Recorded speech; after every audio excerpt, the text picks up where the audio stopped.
نون league کے پارلیمانی party اور بورڈز کے اجلاس ہو رہے ہیں، ٹکٹس کے اصول کے لیے امیدوار آتے ہیں، مختلف اضلاع ڈویژنز کے وہاں قائدین مخاطب ہوتے ہیں جو ممکنہ امیدوار ہیں. تو اشرف انصاری صاحب قصہ میں آپ کو سنایا تھا. ہاں جی، اب اور بھی آگے نہیں، میں مولوی غیاث کا بعد میں، آج مولوی غیاث آئے، ناروال سے ان کا تعلق ہے، لیکن اشرف انصاری صاحب نے اس واقعے کے بعد ایک ٹی وی چینل پہ وہ اپیئر ہوئے.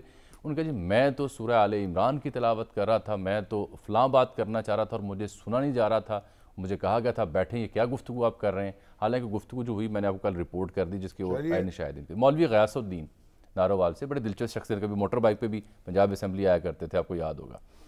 تو خیر پرانے بندے ہیں، ان کی اپنی جڑیں وہاں پہ ہیں. وہ آج جب مخاطب ہوئے مائک پہ تو نواز شریف صاحب نے ان سے پوچھا کہ آپ نون لیگ میں ہیں، کب آئے ہیں؟ تو انہوں نے کہا آج ہی آئے ہوں.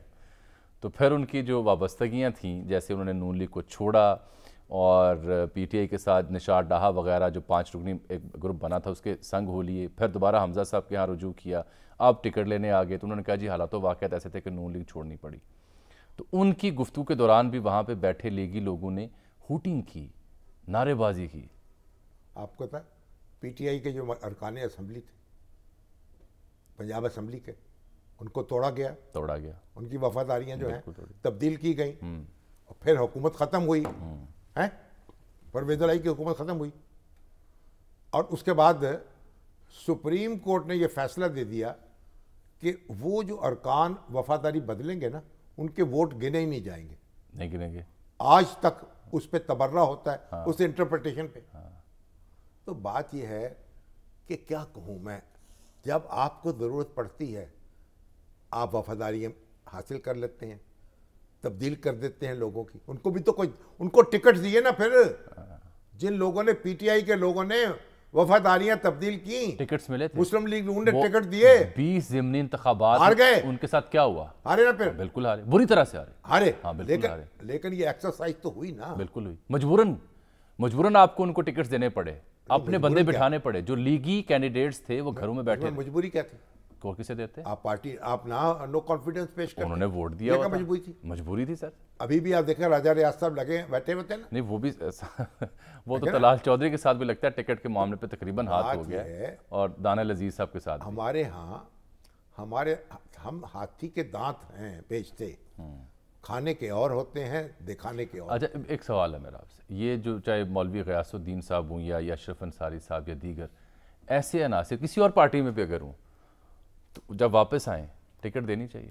جب آپ ان کو یہ کہہ کے واپس لائیں کہ آپ کی غلطی معاف کر دی ہے، اب ہمیں ووٹ دے دیجیے آپ، اچھا، اور وہ آ جائیں تو یہ جال میں پھنس جائیں، تو پھر بتائیں مجھے. تو پھر یہ نون لیگ کے جو قائدین بیٹھ کے ہوٹنگ کرتے ہیں، نہیں، انہیں یہ سوچنا چاہیے نا کہ تب آپ نے معاف کیوں کیا اور تب ووٹ کیوں لیا، قبول کیوں کیا.